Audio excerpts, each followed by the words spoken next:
আজ আমি আপনাদের কিভাবে ফোনের মাধ্যমে রেল টিকিট বুক করতে হয় দেখাবো।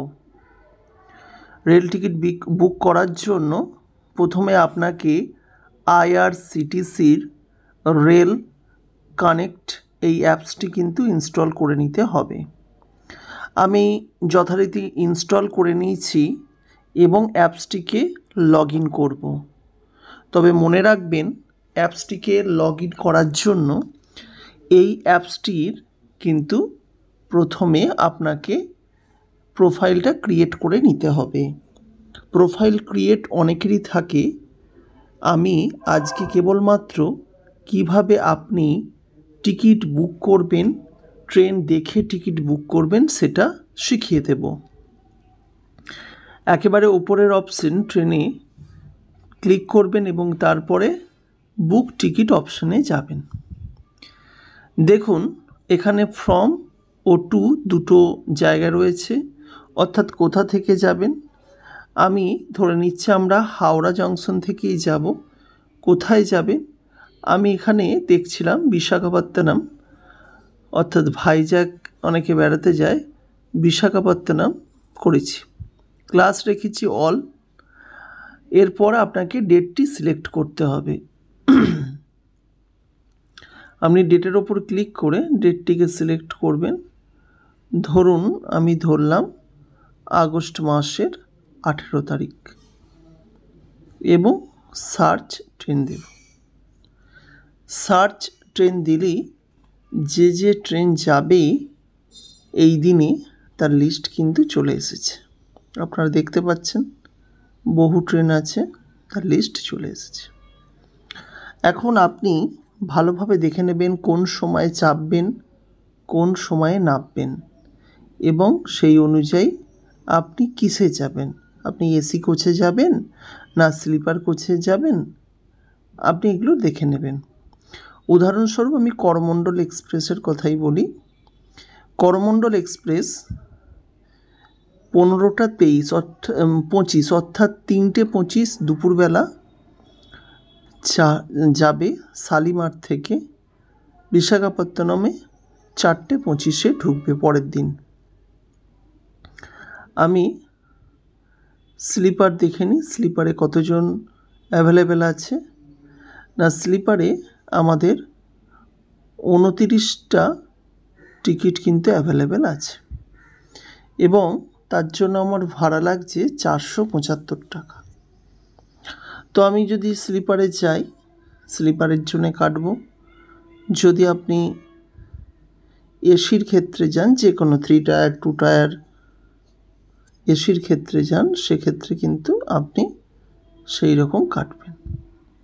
তো আমি স্লিপারের জন্য প্যাসেঞ্জার ডিটেলসে ওকে করলাম এবং এখানে এটাকে কনফার্ম করতে হবে। এখানে সিনিয়র সিটিজেন যে টাকার কনসেশন সেটা অ্যালাউ নেই। তো এখানে দেখুন প্যাসেঞ্জার আপনি এখানে অ্যাড করতে পারবেন। Select passenger, add new passenger, এখানে আপনি প্যাসেঞ্জারের নাম অনুযায়ী অ্যাড করতে পারবেন। তো যদি আপনি অলরেডি কাউকে অ্যাড করে রাখেন, যেমন এখানে একটি আমার নাম অ্যাড করা আছে, এখানে সিলেক্ট করে দিলাম। সিলেক্ট করে দেওয়ার পর আপনাকে নিচেই চলে আসতে হবে। এখানে আপনি দেখতে পাচ্ছেন যে পেমেন্ট করার ক্ষেত্রে কিন্তু আপনি যদি credit card, debit card, internet ব্যাঙ্কিংয়ের মাধ্যমে করেন 15 টাকা লাগবে প্লাস জিএসটি। আপনি যদি ভীম ইউপিআই দিয়ে করেন 10 টাকা লাগবে জিএসটি। আর যদি আপনি ইন্স্যুরেন্স করাতে চান, প্রত্যেক ট্রাভেলার পিছনে 45 পয়সা করে লাগবে। এটা ইয়েস করাই ভালো, নো করলেও সমস্যা নেই, ইন্স্যুরেন্স ক্লেম পাবেন না। যাই হোক, আমরা এগিয়ে যাচ্ছি। এখানে 29টা টিকিট অ্যাভেলেবেল আছে। এই মতো অবস্থায় এখানে একটা ক্যাপচা পেয়েছে, এই ক্যাপচাটা কিন্তু পুট করতে হবে। ক্যাপচাটা হচ্ছে যেমন লেখা আছে দেখে লিখবেন।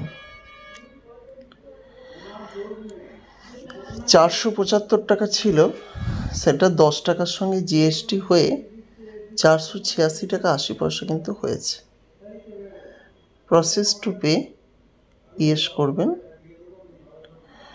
যেই প্রসেস টু পে হবে আপনি কিন্তু এই পেজটায় রিডাইরেক্ট হয়ে যাবেন। আপনি ফোনপে অ্যাপ্লাই করে দেবেন। ফোনপে